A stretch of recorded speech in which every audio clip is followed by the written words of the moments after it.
안녕하세요. 저번에 질문 주신 거 이거 다시 말씀드릴게요.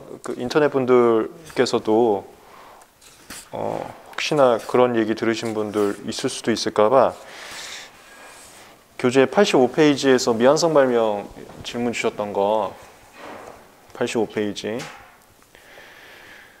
4번의 발명의 완성 1번 완성된 발명과 미완성 발명의 개념 방가로 1번 이 부분 특허를 받을 수 있는 발명은 완성된 것이어야 하고 완성된 발명이란 그 발석기 통지자가 반복 실시에서 목적하는 기술 효과를 얻을 수 있을 정도까지 구체적 객관적으로 구성된 발명을 말한다. 이대로 답안지 쓰셔도 되고요. 그 다음에 제가 저번 시간에 말씀드린 것처럼 그 구체적 실시에 한정해서 판단하지 마라가 나름 중요한 판례고 이거 탑10에 나왔고 나중에 제가 사례제 핸드북에도 답안지 쓴 거 참고하시라고 말씀드렸는데 거기서 이제 문장을 두 번째 줄인데 기술적 효과를 얻을 수 있을 정도를 기술적 효과의 달성 가능성을 예상할 수 있을 정도라는 그런 표현 변경이 있긴 있었는데 그게 중요한 핵심이 아닙니다. 그거는 이 판례를 쓰셔도 좋고 아니면 그 실시로 한정하지 마라 해서 만든 기술 효과의 달성 가능성을 예상할 수 있을 정도까지 이렇게 쓰셔도 좋아요. 문구는 어느 걸로 써도 좋고요. 그 다음에 그 판례에서 말하는 핵심은 어떤 실시에 한정해서 얘가 효과가 달성되는지 아닌지를 보지 마라가 핵심입니다. 그래서 판례를 효과가 달성된다를 조금 완화시켜서 뭐 하나가 좀 잘못 써져 있다 하더라도 나머지 기재를 봤을 때에는 그 효과 나올 것 같은데 그러면 오케이 해주겠다를 이제 예상할 수 있을 정도라는 표현을 이제 바꾼 건데 거기가 하여튼 핵심이 아니에요. 핵심은 완성인지 미완성인지 볼 때에는 명서 전체적인 내용을 통해서 그 효과의 반복 지연이 가능한지 볼 것이지 실시 중에 어느 하나를 잘못 썼다고 해서 그게 효과 안 나온대 해서 미완성이 아니다. 이게 오히려 핵심입니다. 그래서 동영상분들 이 내용이 뭔지 모르면 넘어가셔도 좋고 어떤 분들이 꼭 뭐 이거를 답안지에 뭐 써야 된다 뭐 이렇게 얘기하셨다길래 그게 핵심이 아니거든요. 본질은 그쪽이 아니거든요. 그래서 제가 말씀드리는 거고 모르는 분들은 그냥 넘어가셔도 좋습니다. 근데 혹시라도 어디서 얘가 뭐 너무너무 중요하다 이렇게 본질을 착각해서 잘못 들은 분들이 있다면 표현을 좀 드립니다. 나중에 제 사례제인들 보시면 이제 답안지 작성 한번 보시게 될 거예요. 그래서 또 혹시 모르니까 필기만 해드릴게요. 교재 85페이지에서 완성 발명의 조건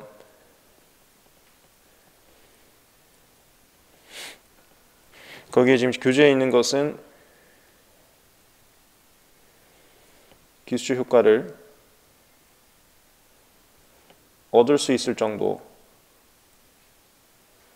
라고 기재되어 있는데 답안지 이렇게 써도 전혀 문제되지 않습니다. 그리고 1차 시험에 이렇게 나오고 있어요. 계속 이게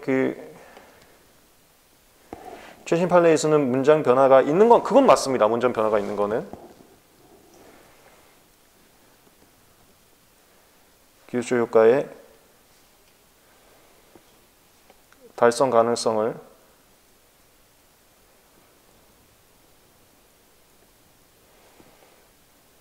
예상할 수 있을 정도.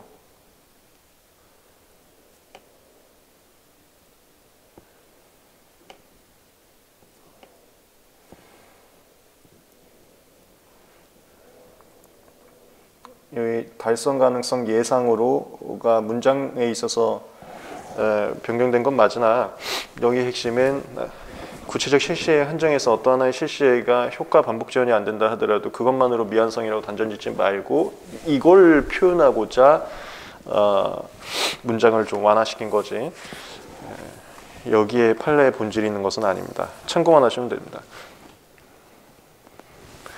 됐습니다. 오늘 진도 나가겠습니다.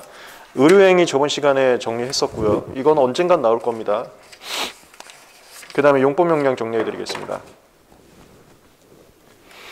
얘도 혹시라도 또 잘못 알고 계신 분들은 제가 개념 잡아드리기 위해서 잠깐 제약학적 지식을 말씀드릴 거예요. 이거 우리 1차 판례 강의에서 너무 많이 했었죠.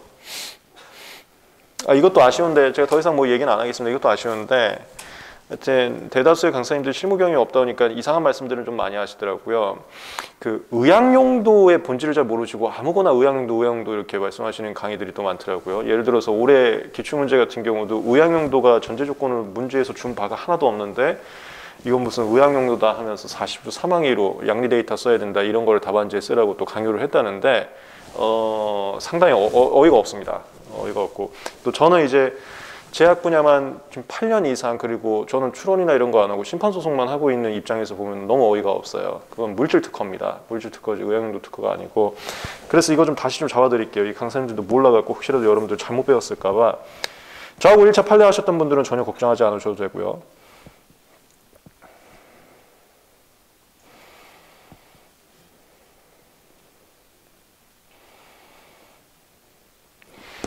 약에 있어서 가장 기본이 되는 컨셉은 딱딱한 알약입니다. 이걸 정제라고 해요. 왜냐하면 정제가 유통하기도 편하고 먹기도 편해요. 뭐 시럽이나 주사보다는 주사는 아프니까 시럽은 뭐 물이어서 어디 뭐 오염될 수도 있고 해서 정제가 가장 일반적 컨셉입니다. 정제로 설명을 드릴게요. 이 정제라는 것은 주성분과 각종 첨가제를 집어넣습니다. 첨가제라는 것은 이 주성분이 이제 의학적 효과를 나타내는 건데 요거 0.5mg 먹는 것도 있고 1mg 먹는 것도 있습니다. 1mg는 손으로 집을 만한 일정한 부피를 가질 수가 없기 때문에 그 부피를 주는 설탕 같은 거 집어넣는 거예요. 설탕으로 이렇게 막 넣어갖고 손으로 집을 수 있는 크게 만드는 걸 첨가제라고 보시면 되겠습니다. 이걸 의약품이라고 해요.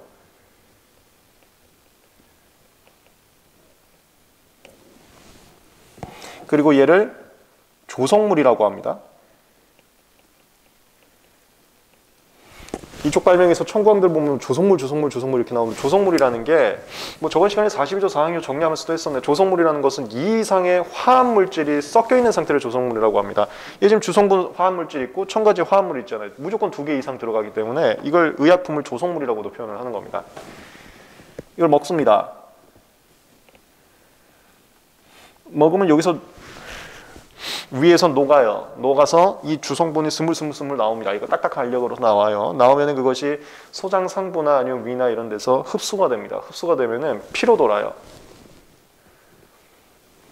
전신혈로 가면서 대사 과정을 거쳐서 전신혈로 가면서 이게 유효 성분이 됩니다. 참고로 주성분이라는 것은 유효 성분과 똑같은 거일 수도 있고요. 아니면 이게 유효 성분이 1차 화학대했습니다. 고분자면 탄소수가 너무 긴 고분자면은 요 위에서 잘 안 녹습니다. 안 녹으면 흡수가 안 돼요. 녹아야 흡수가 되지 녹지도 않으면 흡수가 되지 않습니다. 그냥 바로 배설입니다. 그래서 잘 안 녹는 성분들은 녹게 만들려고 이거 많이 봤죠? 염으로 바꿔버려요. 염이라는 게 뭐냐면 주성분을 예를 들어서 X라고 하면 염은 X에다가 뭐 하나 더 붙여버리는 겁니다. 화학에서 있지만 약간의 이온화를 줘서 이온화가 생기면 녹기 좀 편해져요. 그걸 염이라고 해요. 주성분이라는 것은 알약 만들 때 쓰는 원료를 말하는데 이 원료는 유효성분 그대로 쓰기도 하고 유효성분이 잘 녹지 않으면 유효성분을 좀 이완화시켜서 잘 녹게 하려고 염이란 걸 바꿔서 하기도 합니다. 염이라는 게 어디서 쓰는지 아는 거예요.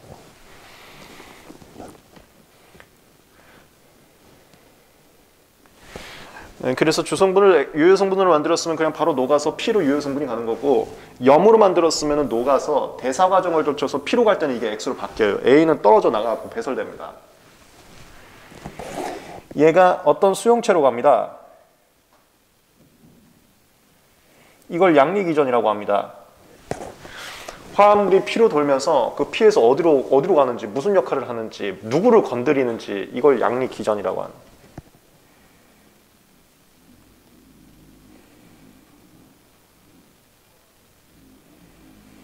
그리고 얘를 건드려서 종국적으로 특정 질병에 대해 약효라는 게 진단, 처치, 경감, 예방 뭐 이런 게 있는데 보통은 치료예요. 뭐 진단, 치료, 처치, 경감, 예방 아니면 치료인데 뭐 치료라고 보시면 돼요. 이 치료. 질병과 약효가 나타난 걸 의학 용도라고 합니다. 얘를.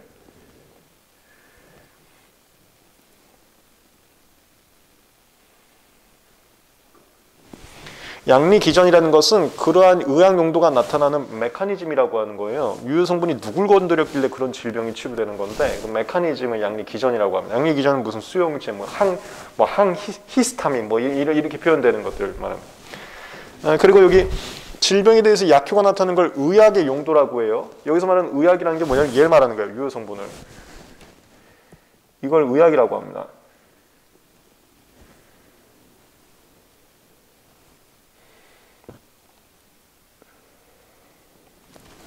판례에서 많이 등장하는 염이란 건 주성분 쪽에서 나온 거예요. 그 다음에 의학, 양리기전, 의학용도 이런 단어들이 판례에서 나오게 되는데 그게 이렇게 구분된다고요. 올해 2차 시험 같은 경우도 무슨 치료제 및 제조 방법이라고 했어요. 치료제가 이 의학을 말하는 겁니다. 제조 방법은 이 의학을 유기합성하는 합성 방법 얘기하는 거예요. 얼마나 더 싸고 하여튼 싸게 제조 방법은. 싸게 얘를 만들 수 있는지를 제조 방법이라고 하는 거예요. 치료제 및 제조 방법은 얘를 말하는 거고 의학용도는 다른 거예요. 얘하고. 그거를 이제 공부를 못 하도록 강사님들. 그 다음에 얘를 이제 의약품이라고 하고 여기를 의약품. 그 다음에 이게 조성물이라고 하는데 의학용도 말명이 청구항이 일반적으로 조성물로 써 있습니다. 그 이유가 얘로 청구항을 쓰기 때문에 그래요. 얘로. 조성물하는 게 이거예요. 의학용도 청구항할 때 이 조성물로 쓰게 돼요.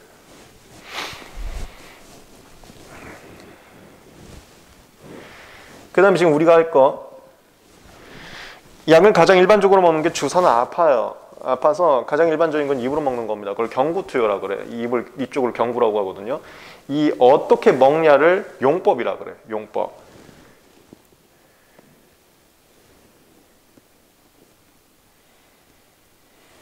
그 다음에 하루에 몇 미리 먹냐 이걸 용량이라 그래요. 하루에 한 번 0.5ml 먹냐, 하루에 3번 1ml씩 먹냐 이걸 용량이라고 합니다. 어떻게 얼마나 먹냐, 입으로 먹냐, 뇌로 주사하냐, 아니면 정맥으로 주사하냐, 아니면 피부에 붙이냐 이걸 용법, 몇 미리 먹냐는 용량이라고 합니다. 구분하시면 판례를 정리하고 기본서 외우는 게 훨씬 좋습니다. 다시 말씀드립니다. 판례에서 나오는 문장들이 얘네들이 있어요.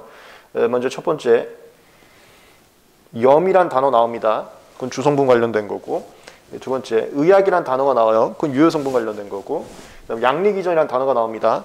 그거는 의학용도가 나타나는 메커니즘, 어떤 수용체를 얘기하는 거고, 의학용도라는 단어가 나와요. 그것은 의학을 누굴 건드려서 무슨 결과가 나오는지를 얘기하는 거예요. 그 다음에 용법 용량이라는 단어가 나옵니다. 그것은 의약품을 어떻게 먹고 얼마나 먹는지를 얘기하는 겁니다. 그리고 판례 읽으실 때 얘네들을 꼭 구별하셔야 되는 게 각각에 대해서 얘에 대해서 기재요건하고 신규진보성이 너무 달라요. 그래서 구분해야 된다는. 그래서 제가 올해 그 2차 강사들 답안 해설하거나 기출 해설하는 게 너무 터무니없다는 게 문제가 얘로 가냐에 따라서 신규진보성하고 기재요건이 완전 다릅니다. 근데 강사들이 그걸 모르고 이걸로 다 잔뜩 써놓은 거예요. 치료제 및 제조 방법이라고 했는데. 먼저 그거부터 정리를 해드릴까요? 물론 우린 지금 진도를 용법 용량 나갈 건데 그 카테고리부터 좀 구분 좀 해드릴게요. 의학 기재요건이라고 하면 우리가 흔히 42조 사항이호하고 사망이호가 이슈가 많습니다. 이걸로 좀 적어드릴게. 그리고 신규진보성.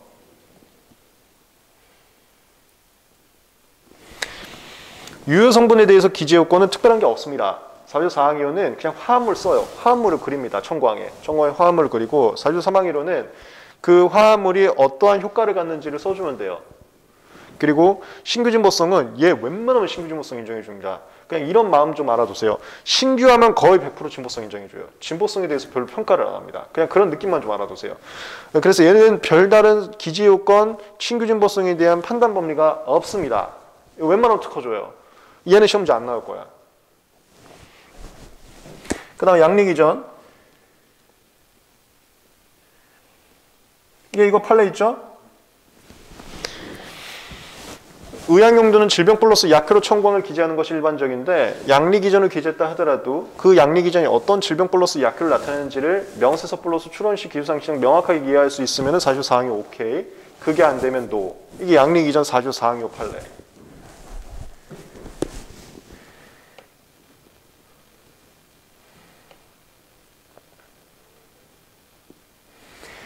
그 다음 얘네들은 제가 같이 뭉뚱그려서 써드릴게요.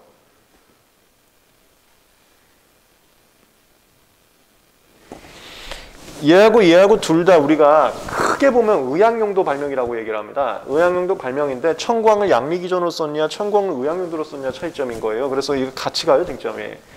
청구항을 양리기전으로 썼을 때는 이거 45사항이요 쟁점이 있는 거고요. 청구항을 의학용도로 쓰면 45사항이요 쟁점이 전혀 없는 거고요. 그 다음에 45사항이로 쟁점. 양리기전을 쓰고 의학용도를 쓰고 이거 그거예요. 우리 맨날 판례 나오는 거. 양리 데이터 써야 된다. 없으면 출원 시 양리기전이 밝혀져 있어야 된다. 이 판례. 그 다음에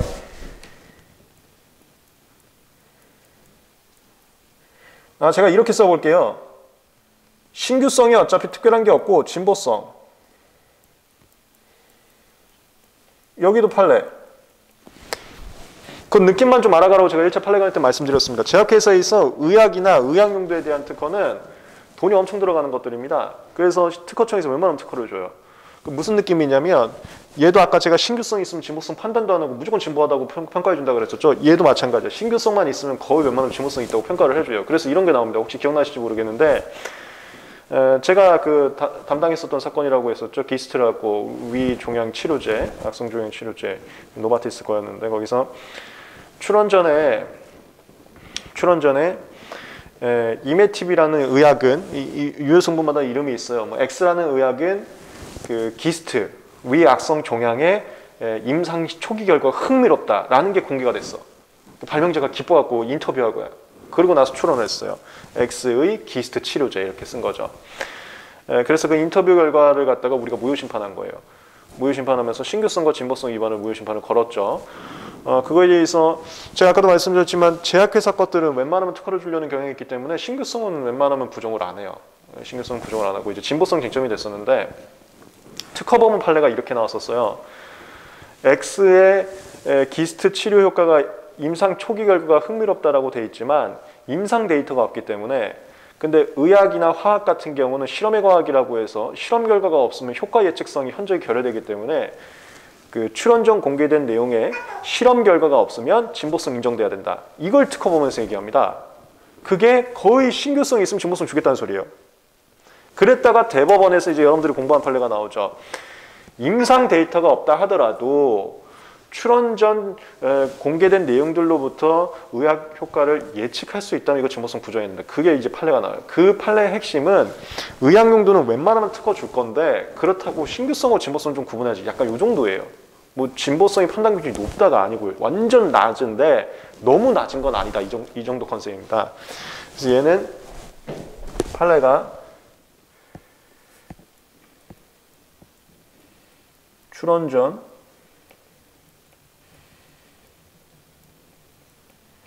임상 결과 공개가 반드시 필요해야 진보성이 부정되는 것은 아니다. 이 판례. 그래서 그게 진보성을 웬만하면 인정해 줄 건데 저것까지 있어야 인정되는 것까지는 아니다. 이렇게. 이게 양리기전 의학용도의 기재 요건과 진보성 요건이에요. 이것도 다 필기만 해드릴까요? 여기는 양리기전으로 청구강 썼다 하더라도 어떤 질병과 약효를 나타내는지가 명확하다면 오케이. 그 다음에 여기는 출원 전 양리기전이 밝혀져 있지 않으면 양리 데이터 기재해야 된다. 이거. 네. 그게 얘네들 라인이었고요.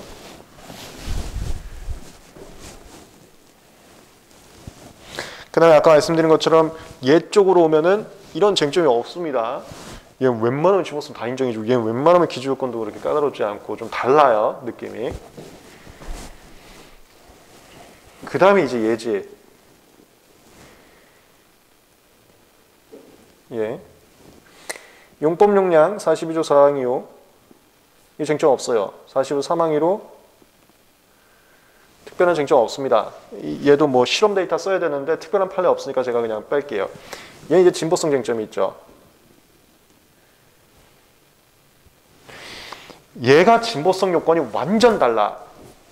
얘는 웬만하면 진보성 줄라 그래요. 얘는 웬만하면 진보성 안 주려고 합니다. 이것도 올해 그 기출문제에 대해서 모 강사가 해설지를 돌렸는데 이거 완전 잘못 써놨더라고요. 그 강사들이 의학용도에 대해서 오래 기출을 풀었다고 했었죠. 그러면서 진보성 요건을 쓰면서 완전 다르게 썼더라고요. 얘는 진보성 웬만하면 줍니다. 얘는 웬만하면 안 줍니다. 얘를 갖다가 얘의 진보성으로 써놨더라고요. 그럼 큰일 나요. 완전 경향이 다르기 때문에. 용법 용량의 진보성을 진짜 안 줍니다. 진짜 안 준다는 게 진보성 요건이 엄격하다고 하는 거고, 엄격하다는 게 뭐냐면 선택 발명에서 나온 진보성 요건이에요. 얘 이질이나 현저한 효과가 있어야지만 진보성 줍니다.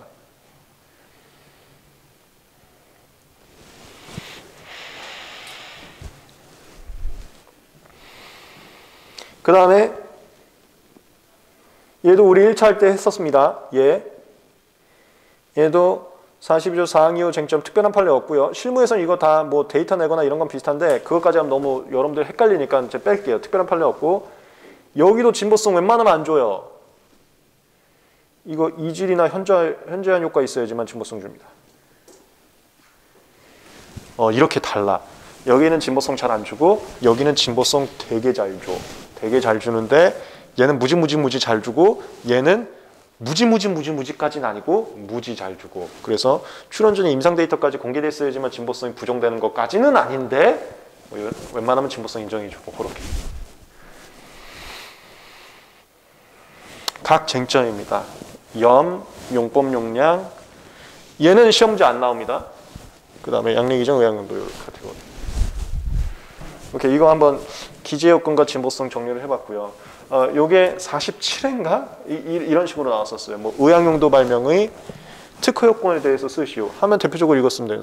사항이요, 사망이로 진보성. 뭐 나머지 거절들도 있는데 얘가 제일 핵심들이거든요. 이거 그대로 쑥 생단문처럼 하는 게 47회인가 굉장히 과거에 한번 나왔었습니다. 그 다음에 지금 우리 할 거 용법 용량.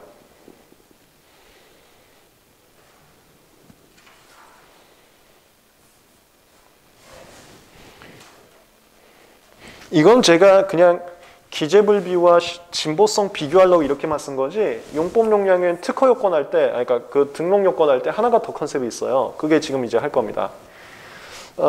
카테고리가 의료행위였습니다. 용법 용량을 과거에 의료행위로 봤어요. 그래서 제가 여기다 넣어놓은 거예요. 용법 용량, 이걸 뭐 특허성이라고도 표현하던데, 특허성 인정 여부가 견해가 두 가지가 있습니다. 이 구판례에서는 의료행위로 봤습니다.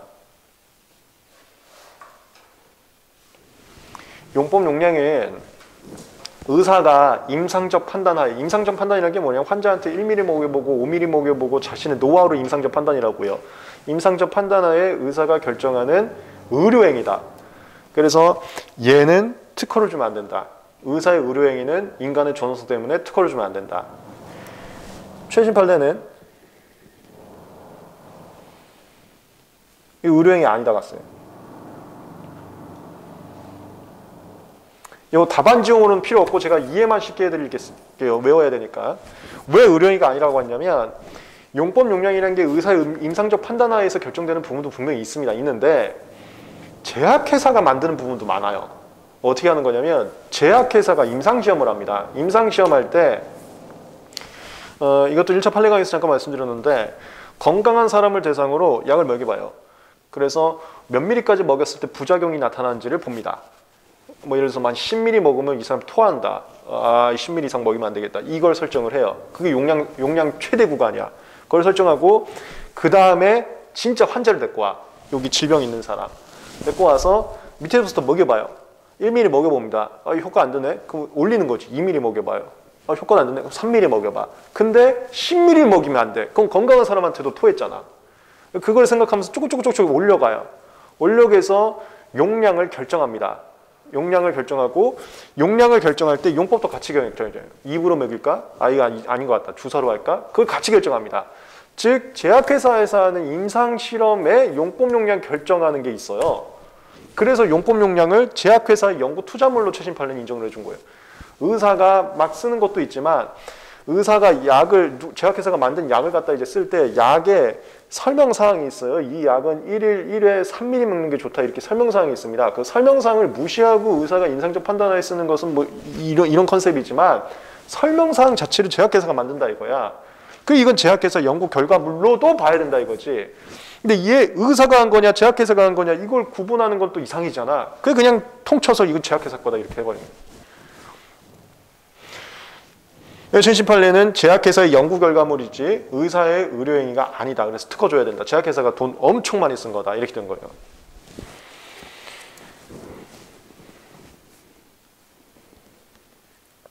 과거에는 의료행위로 봤기 때문에 용법 용량을 방법 청구항으로 씁니다. 방법 청구항으로 쓰면은 무조건 사무성 이용 가능성 위반을 거절시켰어요. 그러다 보니까 변리사들이 물건 발명으로 청구항을 썼어요. 이거 저번 시간에 혹시 기억나세요? 미국은 의료행위도 특허를 줍니다.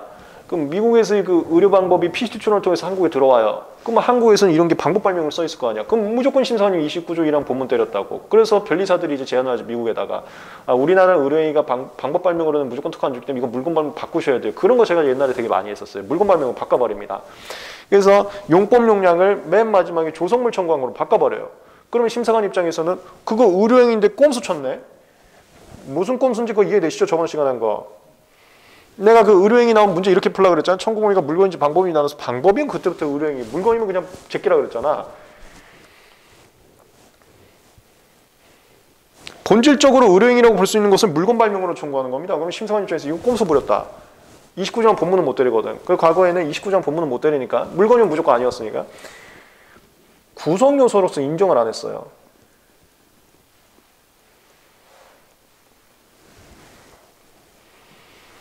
물건 발명을 쓴다 하더라도 그걸 무시해버렸습니다. 천공항이 그걸 써놔도 무시해버렸어요. 그럼 레인지가 넓어지죠. 레인지가 넓어지면 신규정보성을 죽을 가능성이 있는 거지. 그렇게 된 겁니다. 근데 최신 판례는 의료행위가 아니고 이제 물건 발명의 구성 요소로서도 인정을 하죠.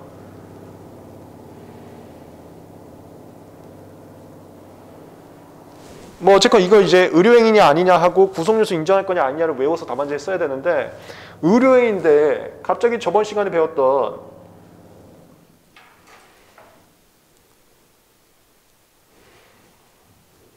의료행위인데 저번 시간에 배웠던 산업상 이용 가능성이 있냐 없냐 쟁점이 아니라 구성 요소 인정이 되냐 안 되냐 쟁점이 저렇게 나온 거예요. 방법 발명으로 썼으면 당연히 이제 산업상 이용 가능성 쟁점을 갖겠죠. 근데 변리사들이 꼼수 쳐갖고 다 물건 발명으로 썼다고요. 그러다 보니까 산업상 이용 가능성은 적용할 수가 없는 거예요. 그래서 구성요소 인정이냐 아니냐 이렇게 된 겁니다. 그걸 이해하고 외우시면 더 편하니까 제가 말씀드렸어요.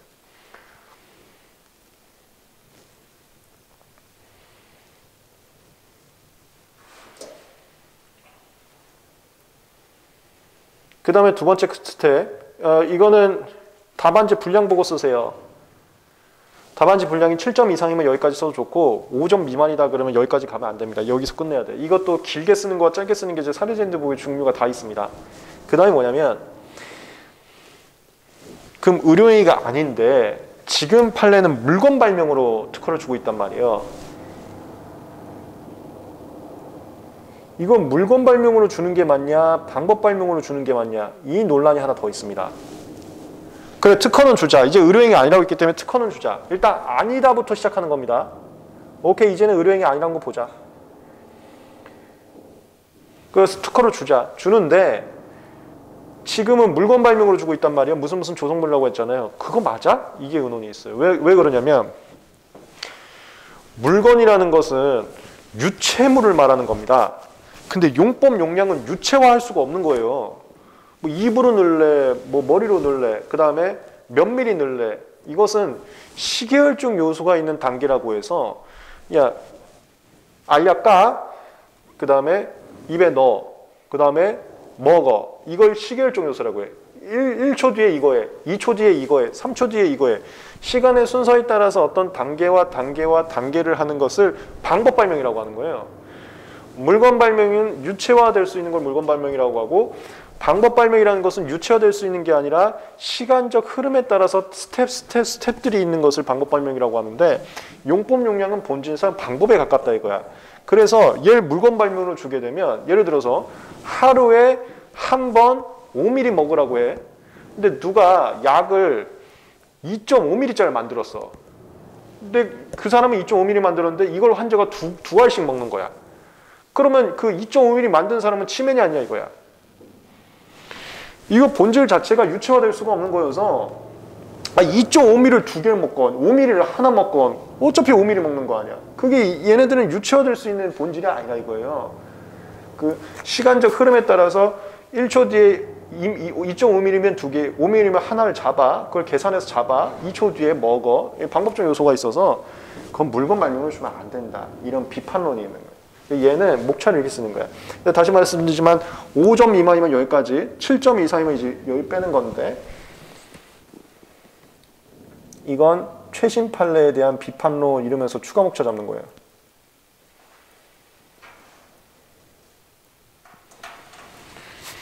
최신 판례는 물건 발명으로 특허를 주고 있는데 용법 용량은 본질상 유체화될 수 있는 사상이 아니기 때문에 물건 발명으로 특허를 주게 되면 제가 말씀드린 게 그 실시행입니다. 실시행에서 오류가 발생할 수 있다. 오류란 건 방금 말씀드린 그거예요. 5mm 먹는 건데 누군가가 2.5mm 만들고 있어. 그럼 그거 침해냐고 아니냐고. 이 오류가 발생할 수 있다. 그래서 방법 발명으로 특허 줌이 타당하다. 이게 비판론.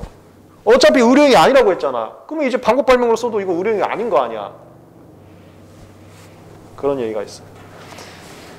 요거에 대해서 물건 발명으로 줘야 된다라는 입장에서는 의학 용도와 본질이 똑같다. 용법 용량은. 이런 논리를 써요. 의학이라는 화합물의 유용성, 좀 더 나은 그런 가치를 밝혔다는 점에서 얘는 어떤 질병을 어떻게 치료해? 얘는 그 화합물은 하루에 한 번 1mm만 먹었을 때 제일 좋아. 이게 다 화합물의 효용성을 극대화시킨다고요. 화합물의 가치를 극대화시킨다 이거야. 화합물을 옛날에는 발로 찼어. 화합물을 옛날에는 100ml 먹어서 토했어. 그게 아니라 화합물을 이제는 심장병 치료제로 먹고 화합물을 이제 1mm만 먹어서 심장병을 치료해. 토하지 않고. 그게 그 화합물의 가치를 높인다는 점에 있어서 용법 용량은 의학용도와 본질이 같고 의학용도는 이건 물건 발명으로 다 특허주고 있지 않냐. 그러니까 용법 용량도 물건 발명 특허주자. 이게 물건 발명 입장. 이게 판례 태도야. 근데 비판론은 용법 용량은 본질상 방법 발명에 가깝다. 이건 유체화될 수 있는 사상이 아니고 시계열증 요소에 따른 스텝 상황이다.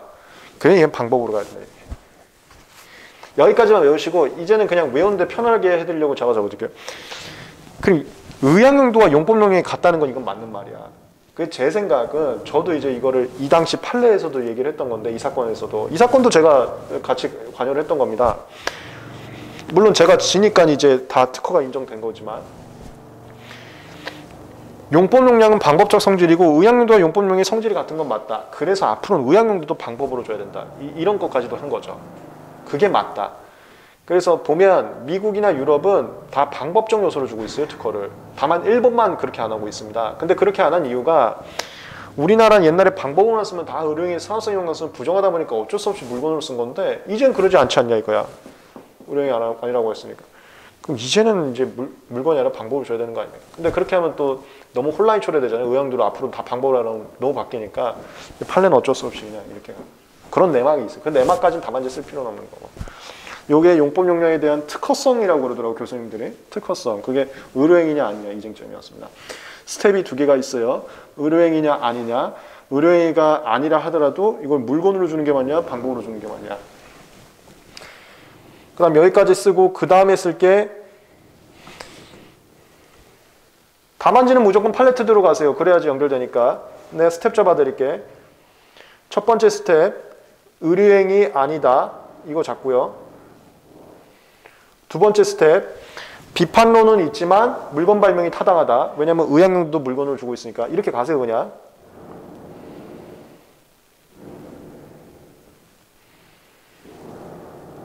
그러면 세 번째 스텝은 이거야. 물건의 구성요소로 인정돼서 이제 진보성 판단하는 거야 이걸로. 진보성까지 있어야 특허를 받을 거 아니야. 여기까지는 이제 의료행위냐 아니냐에서 그 쟁점이었던 거고 진보성이 있어야 될 거 아니야. 그래서 구성요소로서는 인정이 되지만 이질이나 현저한 효과가 있을 때만 진보성 인정해서 종국적으로 특허를 받을 수 있다. 당시 이 사건 이거 엔테카비르라는 그 B형 간염 치료제 사건이었었는데 얘는 진보성이 인정을 못 받았어요. 결국에는 구성요소는 다 인정이 되고 특허는 다 인정이 됐지만 결국에는 진보성이 없어서 안 되는 사건이에요. 답안지 이렇게 쓰는 겁니다. 1, 2, 3로. 용법 용량. 1번 문제점. 용법 용량은 의사의 임상적 판단에 따라 결정되는 경우도 있어. 이건 의료행위로 해석될 여지가 있다. 하지만 제약회사의 투자 결과물인 경우도 있어서 이거를 보호 안 하는 건 좀 너무하지 않아? 돈을 그렇게 많이 썼는데. 판례. 종래 판례는 용법 용량 의료행위로 봐서 방법 발명으로 청구하면 그냥 무조건 산업성 영향성 부정. 그 다음에 물건 발명을 청구해도 이건 꼼수다 해갖고 구성요소를 인정을 안 했습니다. 근데 최근 판례는 의료행위로 보지 않고요. 그 다음에 물건 발명의 구성요소로도 인정을 하고 있습니다. 그 다음 비판론이 여기입니다. 최근 판례는 물건 발명으로 보고 있는데 이거는 본질상 유체화될 수 있는 게 아니어서 2조 3호 실시에 있으면 오류가 발생할 수 있기 때문에 방법 발명으로 주는 게 더 타당하다는 비판론은 있으나 그냥 판례대로 가세요. 의약용도와 본질이 같기 때문에 의약용도가 물건을 주고 있기 때문에 그냥 물건이 타당할 것 같다 이렇게.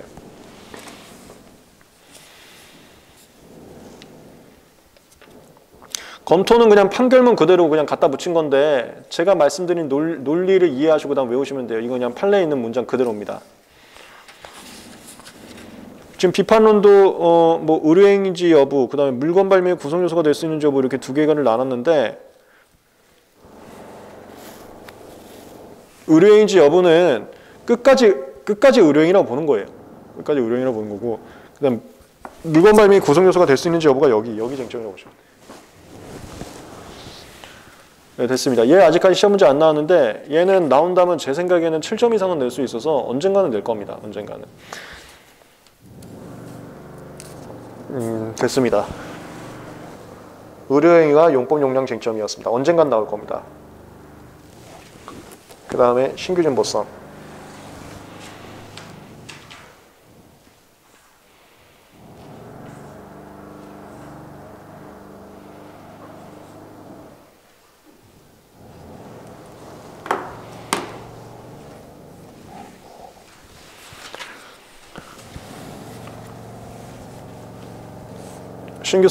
신규성은 시험 문제 나올 게 두 가지 카테고리가 있는데 맨날 하나밖에 안 나오고 있어요. 이거 왜 안 내는지 모르겠습니다. 언젠가는 낼 것 같죠. 왜냐면 특강에서는 이런 거 좀 내고 있습니다. 뭐냐면 우선 항상 시험 문제 나오는 거, 매년 시험 문제 나오는 거, 그게 실적 동일.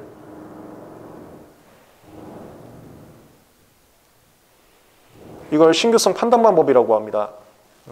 구성이 완전히 똑같지 않다 하더라도 주징하는 기술의 부가 변경 삭제에 불구하고 가장 핵심은 새로운 효과 차이가 없는 거. 이거 제가 기출문제 풀이 강의에서도 답안지 어떻게 쓰는지 다 요령을 말씀드렸거든요. 이건 매년 나오는 거고, 그 다음에 얘가 왜 안 나오는지 모르겠습니다. 특강에서 내고 계시는데 그게 바로 29장 갖고지.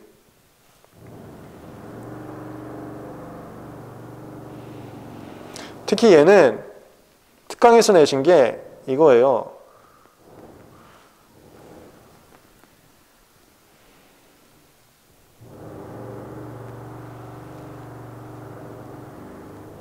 공연 실시 대 노하우 실시.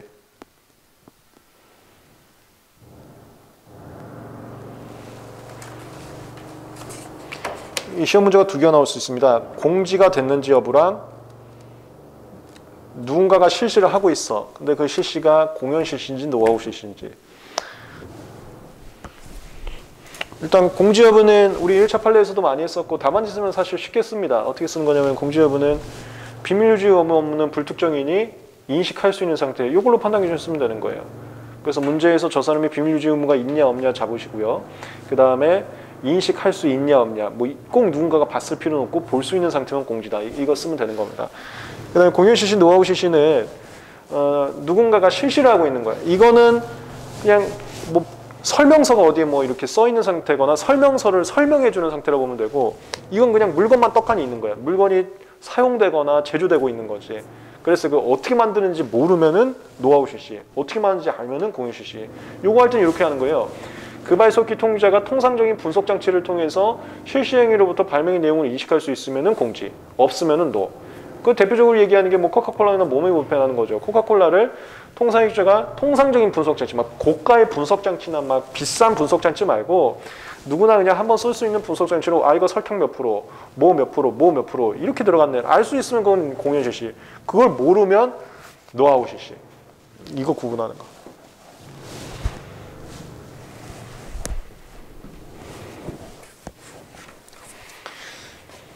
참고로 이렇게 정리하셔도 이거 외우기 편한데 저번에도 한번 정리해드렸던 것 같은데요. 신기주문성 판단 방법, 신규성 판단 방법 먼저 29장 각호주의 특정하고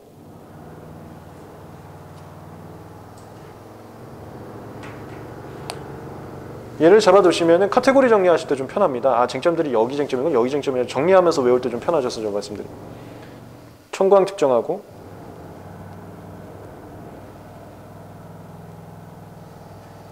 대비하고 이걸 동일성 판단이라고 하는데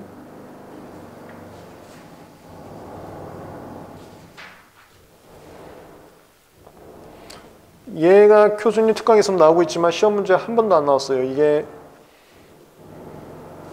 여기 쟁점입니다.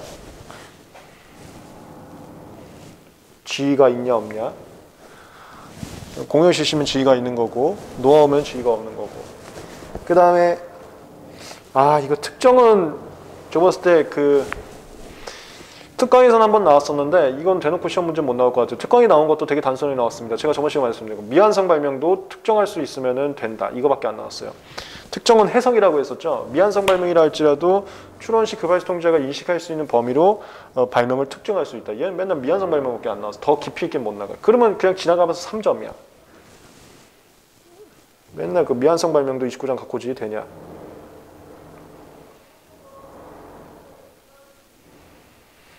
이거 지위가 언젠간 나올 겁니다. 불특정인이 인식할 수 있는 상태냐 아니냐. 그 다음에 청구항 특정, 이건 심시험은 나올 수 있어요. 지나가면서 5점으로 문헌에서 그대로 쓰면 됩니다. 이거 제가 저번에도 말씀드렸죠. 이상한 강사님들이 뭐 발명이 설명 참작해라, 공지기술 참작해라, 뭐 이상한 말 쓰고 주변 안정주의, 중심 안정주의, 뭐 이상한 소리 쓰는데 그러면 안 된다. 이거 판례처럼 깔끔하게 써야 됩니다. 문헌에서. 그 다음에 대비, 이거 표 그리는 거라 그랬어요. 이건 시험 문제 나올 게 없지. 표 그리는 거니까. 공통점과 차이점 추출하는 거. 그 다음 판단, 얘는 매년 시험 문제 나옵니다. 신규성만 시험 문제 나왔다 그러면 일단 얘 의심하세요. 이 실적 동일. 구성이 완전히 똑같지 않다 하더라도 실적 동일이면 동일한 거다. 척보겠습니다. 100페이지 1번 의취지. 특허법은 신규한 기술의 공개 대가로서 독점 배타권을 부여하는 거기 때문에 신규하지 않은 것은 특허를 주지 않고 있다. 이 취지고요. 2번 29년 각호지위. 1번 공지. 1번 공지는 불특정인이 인식할 수 있는 상태. 요거 하나 쓰면 됩니다. 그 다음에 여기까지는 시험 문제 안 나올 것 같아요. 근데 1차 판례일 땐 제가 좀 말씀드렸었는데 여기서 말하는 불특정이라는 것은 인원수 불문이에요. 다수냐 소수냐 따르지 않습니다.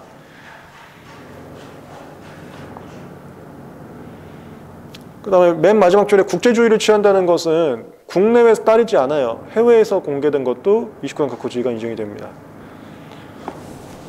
그 다음에 2번은 제가 나중에 사례지 핸드북에 이제 답안지 있습니다. 그거 보시면 되는데 얘가 지금 대법원에 가 있어요. 대법원에 가 있어서 아직 확정된 사건은 제가 알기로는 아닙니다. 이거 나중에 사례지 핸드북 한번 보세요. 이거 사안 자체가 좀 특이해서 제가 특허청 강의할 때도 한번 강의를 했던 건데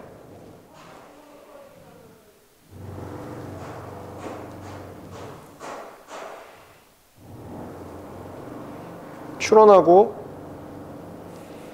출원 공개되고 여기서 설정 등록이 되고 등록 공고가 됐어요. 이걸 출원 발명의 29장 각호지위 획득 시점이라 그래요. 이렇게는 당연히 여기서부터 29장 각호지위 나오는 겁니다. 여기서부터.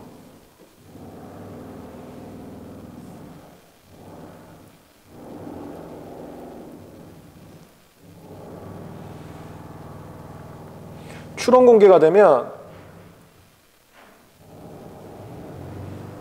얘를 29조이랑 2호라고 봐요. 이걸 반관계로 봅니다. 반관계. 문제는 이거 말고 지금 책에 써놓은 거는 이 상황이야.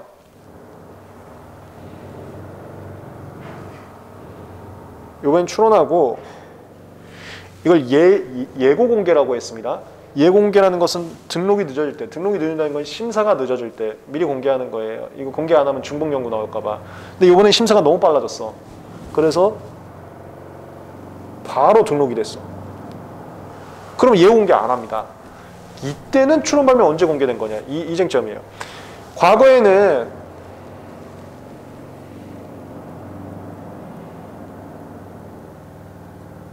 심사실무는 추론인 측에서 등록료 납부하죠. 그럼 등록료 납부한 날을 등록일이라고 합니다. 이날 공개된 걸로 봤어요.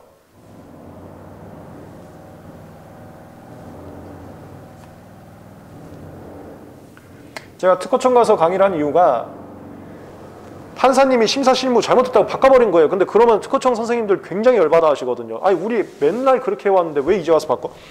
이런 거 판사님이 함부로 할 수가 없는 게 이거 논리적으로는 방법 발명이 맞아요. 미국이나 유럽도 다 방법 발명을 하고 있고 이거 본질 자체가 방법이니까.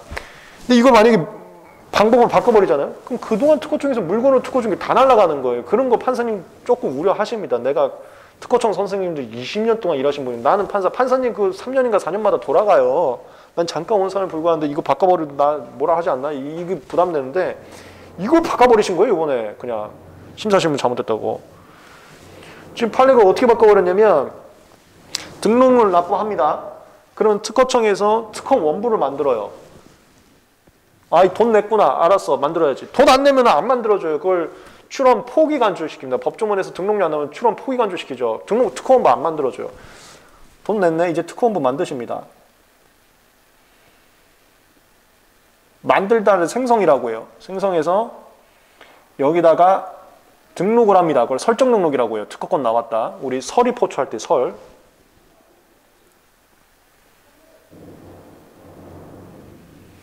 여기가 공지 시점이라는 거야.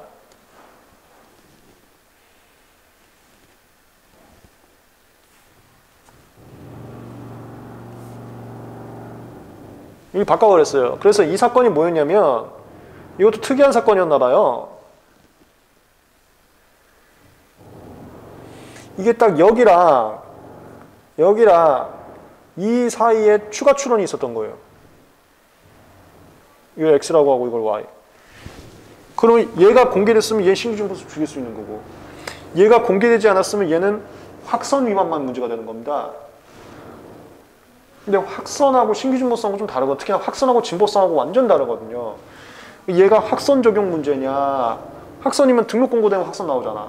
확선 문제냐 진보성 적용 문제냐 이게 사안이 됐던 거예요. 그래서 이날이 29년 각고지이냐 이날이 29년 각고지냐인데 심사실무는 다 이날로 잡았었는데 판례가 이날로 바꿔버린 케이스입니다. 현재는 대법원 가 있고요.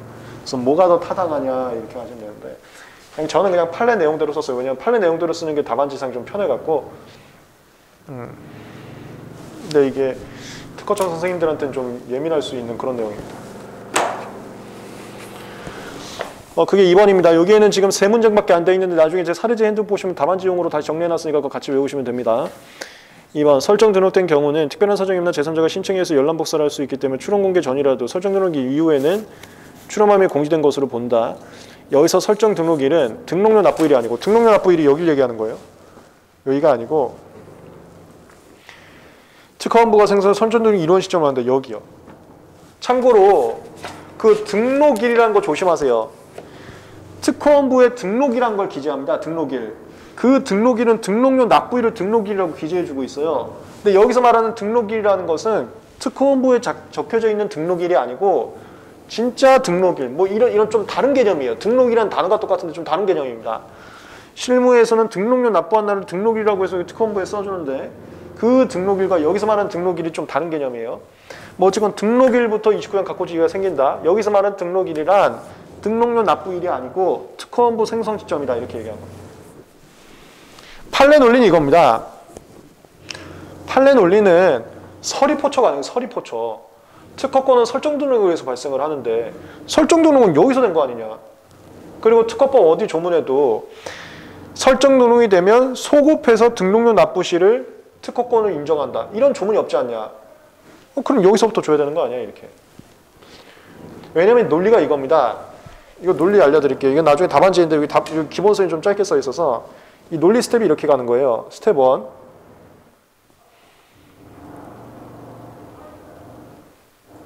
특허는 공개돼야지만 인정되는 권리다. 그래서 특허권이 나오면 그때부터 공개로 잡아버리겠다. 스텝 2. 특허권은 서리포초가 등록이 효력 발생 요건이다. 그 2의 상수와 일반 승계 제외고요.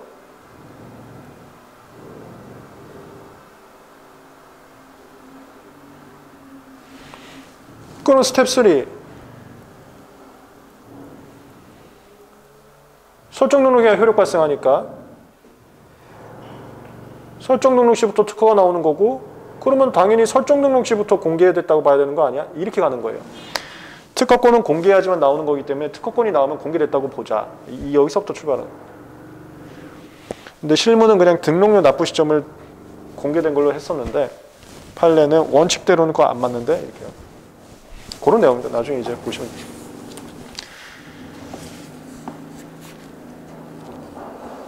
그 다음에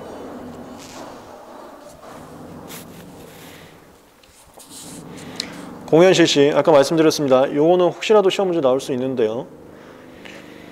1번 공연 실시 의. 국내나 국외에서 급발속기 통기자가 발명 내용을 용이하게 알 수 있는 상태에서 실시되고 있는 거. 용이하게 알 수 있다는 것은 그 밑에 줄에 있습니다. 통상적인 분석 방법. 법원은 의약품의 경우라고 되어 있는데, 통상기술자가 출원 전에 사용할 수 있는 분석 방법. 이게 통상적인 분석 방법, 아까 제가 말씀드린 그거예요. 그걸 통해서 발명의 내용을 확인할 수 있는 경우, 거를 공연 실시라고 봅니다. 관련 판례는 그냥 간단하게 읽어보시고, 보론이나 이런 거에다가 예컨대 이런 경우를 판례는 공연 실시라고 본 적이 있다 하면서 다 분량 채우기입니다. 분량 채우기. 이거 판례 노트에도 몇 개 있으니까 분량 채우기용으로 보시면 되는 겁니다. 그 다음에 3번 반포된 가능물 계제. 이건 시험 문제 안 나옵니다. 쟁점이 없어요. 보시면 되고, 2번 관련 판례. 관련 판례가 이게 줄이 좀 튀어나왔네요. 줄이 좀 안으로 들어가야 되는데, 카탈로그 박사 논문 있는데 이거 너무 옛날 쟁점입니다. 이젠 시험 문제 안 나와요. 카탈로그는 제작됐으면 반포되는 것이 사회 통념이기 때문에 정확한 반포 시점을 입증하지 못했어도 그냥 만들어졌으면 이건 공개된 걸로 봐. 이게 제가 판례 강의에서 말씀드렸습니다. 출원 시점이 여기면 한참 전에, 몇 년 전에 이게 만들어진 시점을 입증한 거야. 근데 배부 시점을 입증 못했어. 그럼 한참 전에 만들어졌으니까 출원 전에 공개됐겠지라고 사실상 추정합니다. 이게 민법상 사실상 추정이에요. 만들었으면 공개해야지, 돈 아까운데. 사실상 추정. 그다음에 박사 논문은 그 서가에 입고됐을 때부터 한다는 거. 일단 1차 때 했던 겁니다. 그 다음에 4번 전기통신. 이거 시험 문제 안 나와요. 이것도 넘어가면 되고요. 그 다음 5번. 얘는 교수님 특강에서는 자주 나옵니다. 나중에 이제 사례제인도 보시면 어떻게 쓰여지는지 알 거예요. 29점 각호지의라, 미완성 발명이라 할지라도 29점 각호지의 가능하다. 그 다음 6번. 이런 건 1차 시험 문제입니다. 출원 전에 공개될 것을 요구하는 건데, 이것은 그 공개에 대한 증거 자료도 출원 전에 만들어진 걸 요구하는 게 아니라, 제가 시험 문제 1차 때 말씀드렸지만 2015년 1월 1일 A 발명이 공개됐다는 신문 기사가 3월 1일 날 나온 거야. 근데 출원이 2월 1일이야. 이것도 그 29년 각호지 된다 이거지. 기사 발행 시점이 중요한 게 아니라 거기서 말하는 공개 입증 시점이 중요한 거다. 그 다음에 7번 인용문헌 제시의무 이런 거 필요 없고요. 8번 출원 전 공식성에 대한 증명 체질. 이거 전제부학 잽슨 타입하고 명세서 종래 기술 할 때 나온 겁니다. 그 다음 3번 명세서 종래 기술. 이거 저번에 잽슨 타입 할 때 제가 논리 흐름도 다 말씀드렸어요. 그걸 참고로 해서 외우시면 됩니다. 이건 저번에 했던 거기 때문에 넘어가겠습니다.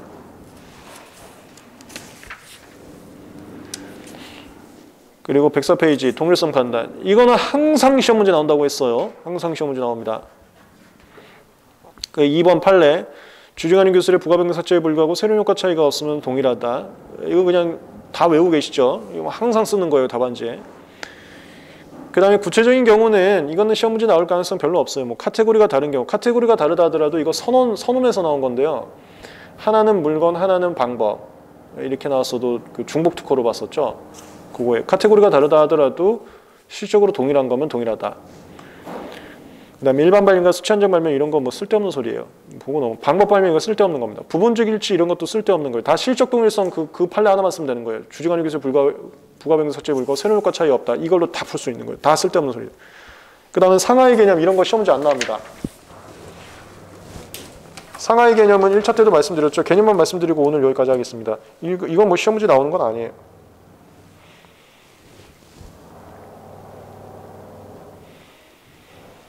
다음에 선택 발명할 때 할 거니까 그냥 말씀만 드리면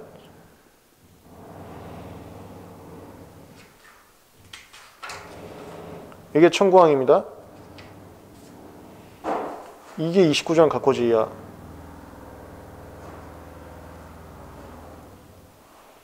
청구항이 상위 개념이고 29장 각호지위가 하위 개념이면 이건 무조건 신규성 없는 거예요. 청구항 중 일부라도 거절 이유 있으면 다 죽인다 그랬죠. 이건 신규성이 없는 거예요.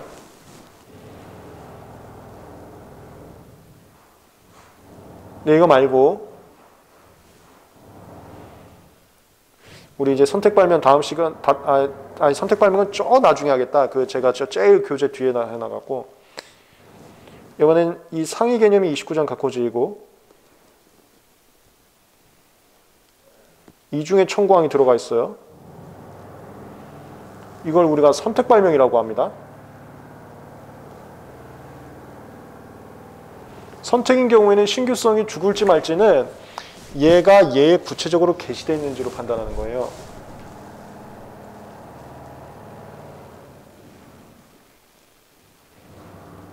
제가 안 쓸게요.